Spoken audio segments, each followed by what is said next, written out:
Hey folks, Charlie here.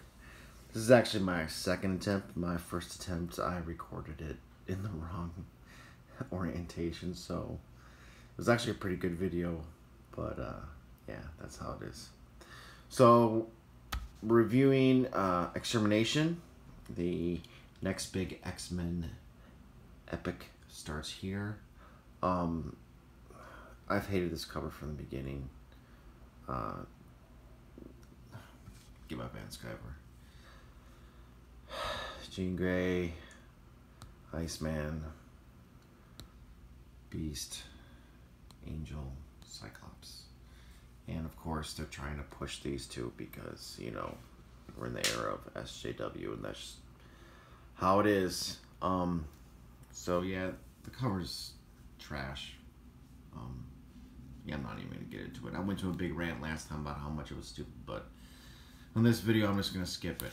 One of the things that you get when you do a video, don't upload it because you messed up, and then think about that video all night, is yesterday I gave this actually a really good review. I was like, oh, this is a good comic and stuff like that. But then as I thought about it, I was like, actually, it wasn't a good comic. It kind of annoyed me. But it's still a buy. This will probably be... I have been outside the X-Men for a long time. I really actually haven't been reading the X-Men just because they've broken all the characters so badly. And I'll get into that. So, okay, so we open it up. It's a dystopian future. What? That's never happened before in an X-Men comic book.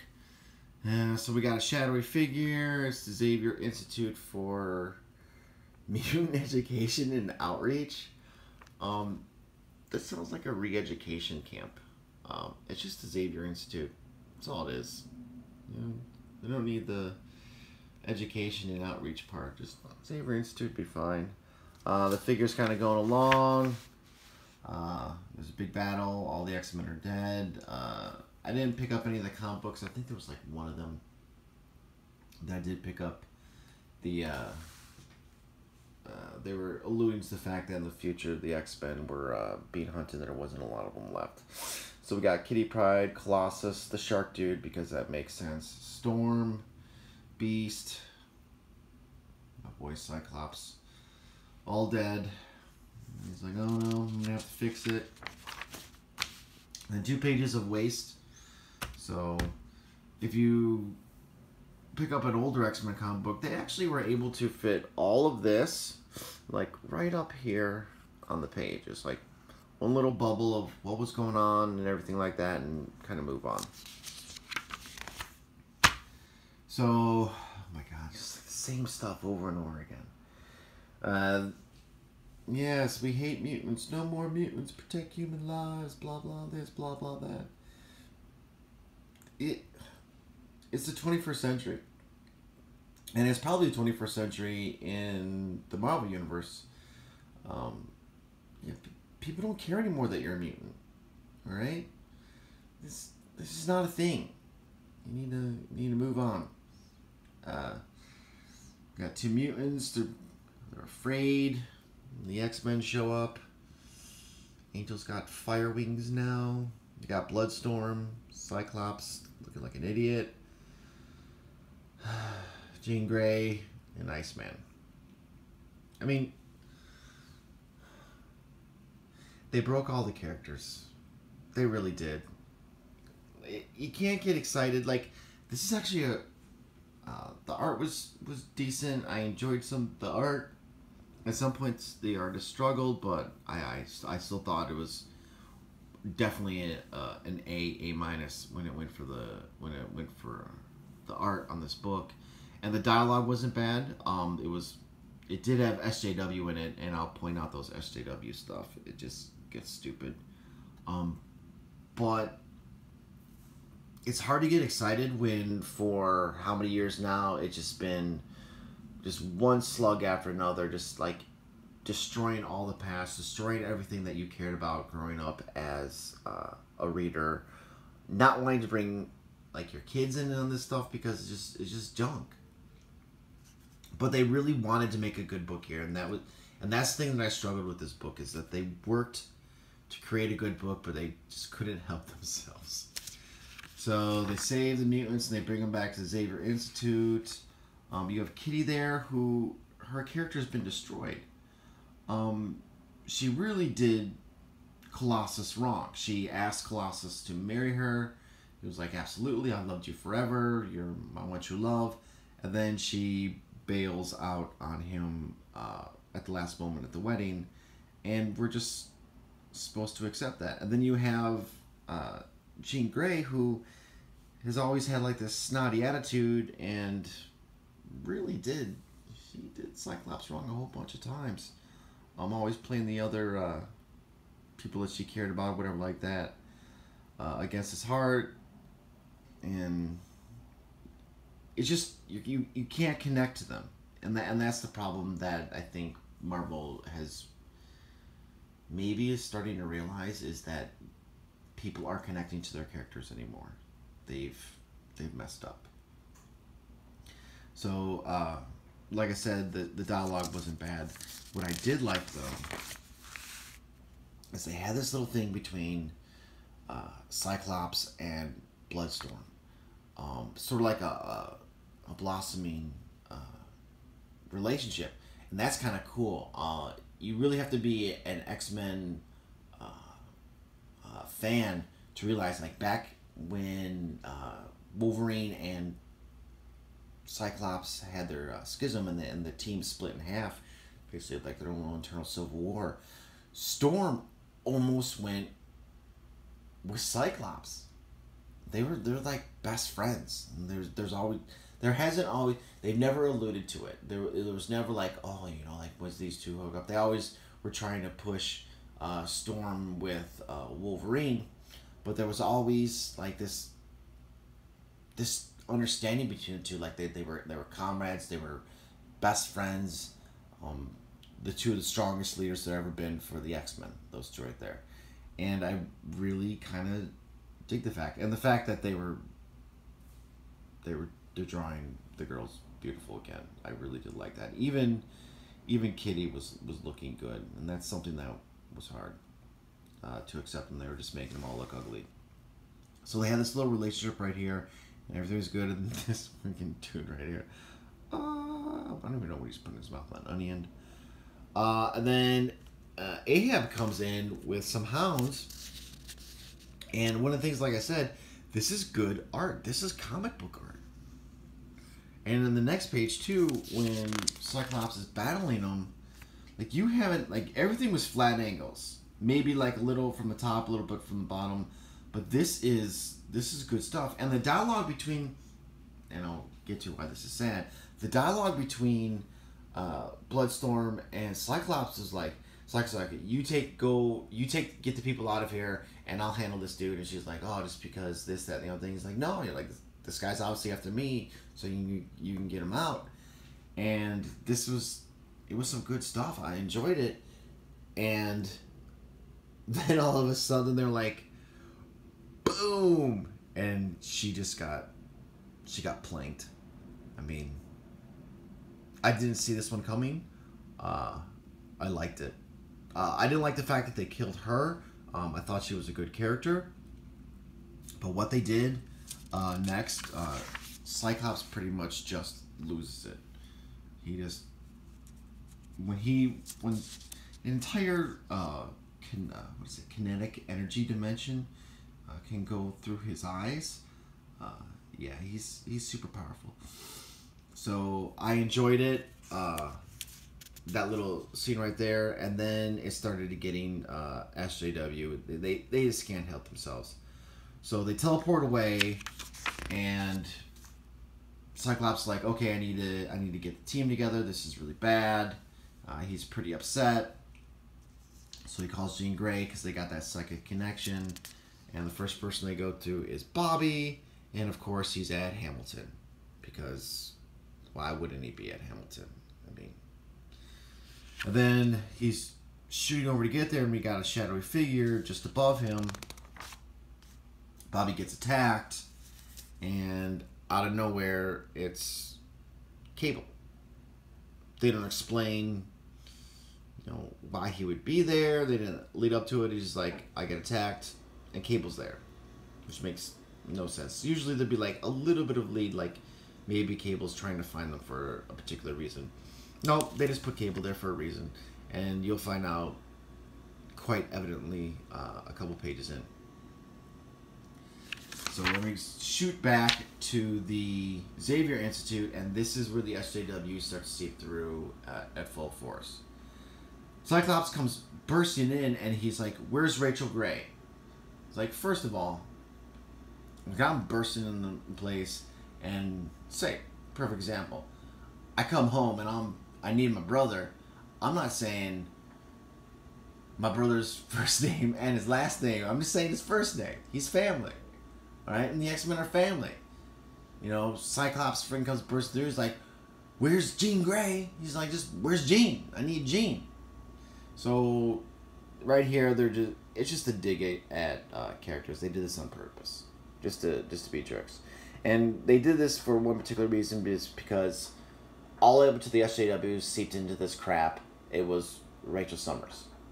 She was always Rachel Summers. She was never close to her mother. Her mother and her did not get along. They did not like each other. It was her father that was her inspiration, who taught her how to fight, how to be strong, and all that type of crap. At least she's looking pretty.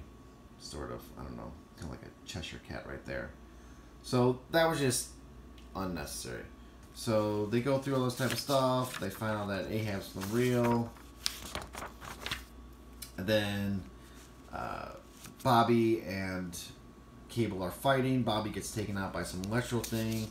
I'm going to skip a couple pages here in a second. And then that shadowy figure from the first initial pages pops in after putting a few rounds into Cable. And then he's like, boom! You're relieved of duty. And he kills him. Which I didn't see that one coming too. So now they've killed two peripheral side characters of the X-Men.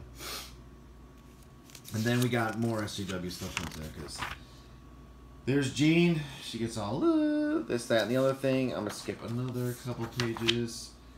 And the X-Men are now where Cable's dead body is. Cyclops is acting pretty much the way he should, because his future son was killed.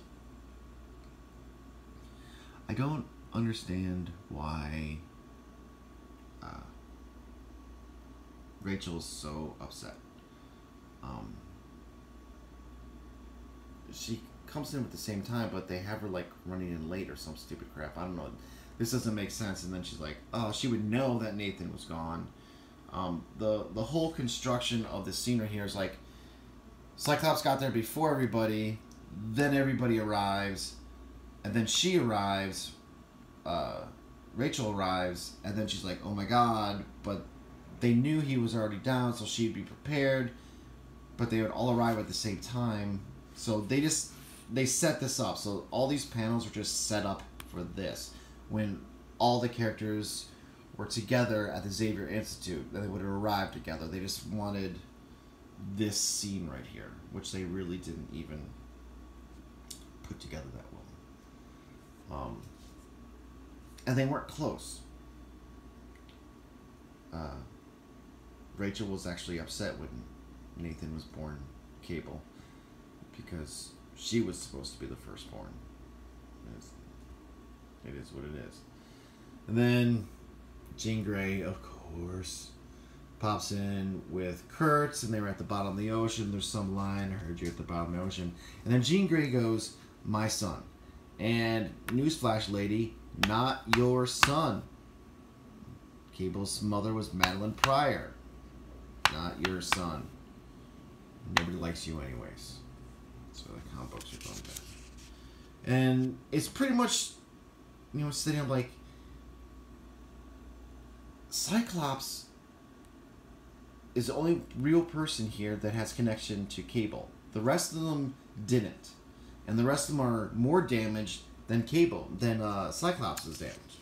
Like, I don't know, they're misplacing the emotions because they're trying to push characters that nobody likes. Like, it's just how it is. There's nothing we can do about it. It's just how these comic books are, and that's the digging feeling that seeped into my head yesterday until this morning, when I thought like, oh, this was a good comic, and then I thought, actually no, it wasn't a good comic. It was just, I haven't read a decent comic in such a long time that I was tricked for a moment. But any good comic, I'm not going to end it for you. Newsflash, you're not going to be surprised. You're going to be like, oh, okay, that makes sense. That's why they killed Cable. The older version of Cable. Wink, wink. I wonder who the shadowy figure is. Anyways. This is... Alright, in the beginning of this video I said it's a buy. I just went through it again and it annoyed me even more. I'm going to say this is a meh purchase if you want something to read, I guess. There's better comics out there on Indiegogo. Ethan Van Sciver, John Mayer just came out with like a new comic, like Gravestone or something like that, and it's going to Patreon, like not Patreon, Indiegogo in like 2 weeks, and I'm gonna be gone doing stupid army stuff. I'm a little upset that I'm not gonna be able to purchase this book. Oh man, it really annoys me that I have to do some military stuff and freaking. Oh, this is the worst. I'm gonna be gone for such a long time too. I'm gonna miss the entire time. I'm not even. I don't know. Hopefully, I'll be able to work it out and freaking maybe get my brother or my sister to freaking help me out, something like that. I don't know. So yeah, Jean Grey, Iceman, Beast, and Angel,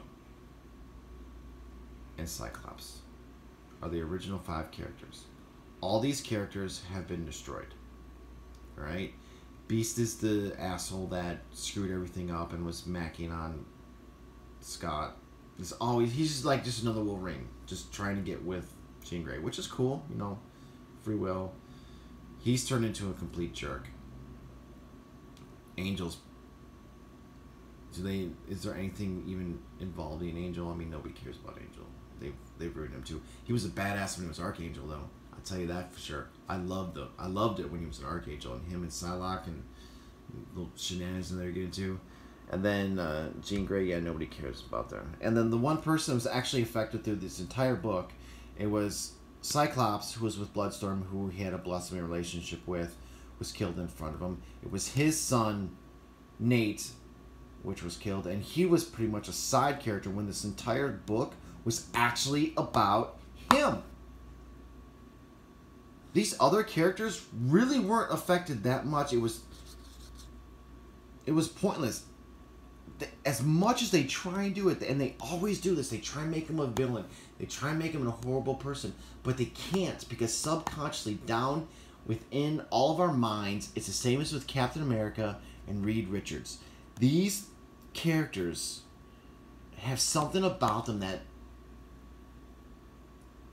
yeah, I don't know. So, whatever. Purchase it, don't purchase it. What did I want? Oh, I want to say, DNC did a video where he was talking about the unopening of comic book stores.